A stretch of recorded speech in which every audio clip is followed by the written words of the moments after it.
Welcome to part 53 of Was I in a Cult? Quick recap. After evangelizing and taking a new friend of mine to church, they treated her horribly, and after that I began to think, am I in the right place? And after the second time of being falsely accused of doing something I wasn't doing in the church, I was kind of done. It was sort of like the last straw for me because I was tired of the way I was being treated and the way I was seeing others being treated. I think that I did take her maybe 2 or 3 times to church, and after nothing changed every time I went, I finally made a decision to stop going. That was extremely hard for me because I didn't have any friends outside of the church. I was working and I had some coworkers that I talked to occasionally, but no real connections other than the connection that I had made with Cindy. And that's what cults do. They isolate you from the real world. Like, I was so involved in this cult that I had no friends and I didn't even connect with my family outside of this cult. And at the time, I was just thinking, you know what, it's fine. I will find other friends, no big deal. And at the time, I had this new friend that I was actually able to 100% be myself with, more than any other friend or family member I had ever been able to connect with in the past. So I would go pick up Cynthia and we would go out and hang out wherever we wanted to hang out. Like, we didn't go to church, we just would go hang out. Sometimes it was just sitting in my car talking, and I finally felt like I wasn't alone. So over the course of time, our friendship developed into a relationship and a situationship. And the reason why I say a situationship is because I was still very scared about acting upon being a lesbian, and so like almost every time that I would kiss her or be in her arms, like I would start to feel a little bit guilty, also thinking that God wasn't approving of what I was doing. But I also felt safe for the very first time in life. I know you're probably thinking, how safe can you be in the arms of a drug addict? But I I can't explain it. Yes, she was still getting high. I was not getting high with her. She would never do it in front of me. And I felt like it was something that was kind of separate from our relationship, if that makes sense.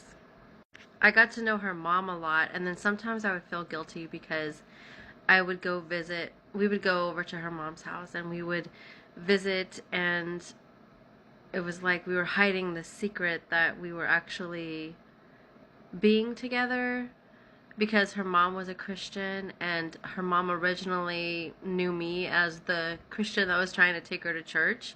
So we had to hide the fact that we were now a couple. And I think it's really sad that I felt safer, more accepted, and loved in the arms of a drug addict over being in church. And obviously there was a lot of codependency on my part at the time. I wanted her to stop using, and I just thought I could fix her or something. I don't know, it was one of those things. So I just remember we would go out a lot, and I think once I even took her on a road trip to San Diego. We just drove out there with no specific place to go, but just to get away. I think I partially wanted to get away because at one point in time, there was one of my friends from high school that saw me with Cynthia, and I got a little tripped out on that because I never told anyone in high school that I was gay or that I was a lesbian, and I feel like I was being judged immediately when she saw me. Like, she was automatically thinking, why is she hanging out with a gay person? Or like, why is she with her? It was like I didn't want my friends from high school to find out, or anyone in the city to find out that I was a lesbian. Also, I think that some people from church started calling the house and telling my grandpa about who I was hanging around with. And I think that some of them were saying stuff like that I had brought this, lesbian butch to church, and they were concerned for my welfare because I was hanging out with someone that was a drug addict and also someone whose lifestyle they didn't approve of. And I think that's how my grandfather started to find out that I wasn't really going to church, because people from the church were calling saying that I wasn't there in church. So they're like, where is she and where has she been? Because she's been going out on these nights where we think she's going to church. And that's how I think they started to say, oh, well, a couple times she brought this girl and we're wondering if she's out with her instead. She's bad news, she's a drug addict, who knows if Shannon's using drugs again. All the stuff that these church people are putting in my grandparents' head now. So one night I come home and I had been out with Cindy, and I go to my room and I see my grandma in my drawers in my room digging through my stuff. Mind you, at this point of my life, I'm like 21, and I'm going, why is my grandma digging through my things? And that's just such a huge violation of privacy as a 21-year-old. I mean, I'm like, I had nothing to hide, and I'm like, what are you doing? Why are you in my drawer? She's like, well, I'm looking for your medical card. And I'm like, so it didn't dawn on you to ask me for it? Like, what do you need it for? So, of course, I'm mad because I'm coming home and catching her just going through all of my stuff. So we're arguing, and I'm just like, you know what, this is ridiculous. I'm done. I got so angry that I was like, I'm leaving. This is ridiculous. And, I probably used some choice words, at the time, like, this is BS, right? And so I start to walk out of the room and walk down the hallway, and my grandma runs in front of me, and she stands in front of me, and she, like, puts her arms out, and she's like, you aren't going anywhere. And I'm like, excuse me? I was like, look, I'm an adult. I don't want to be here. I come home and I find you rummaging through my stuff. That's like an invasion of privacy, and I don't want to be here right now. Like, I want to go blow off some steam. I'm pissed.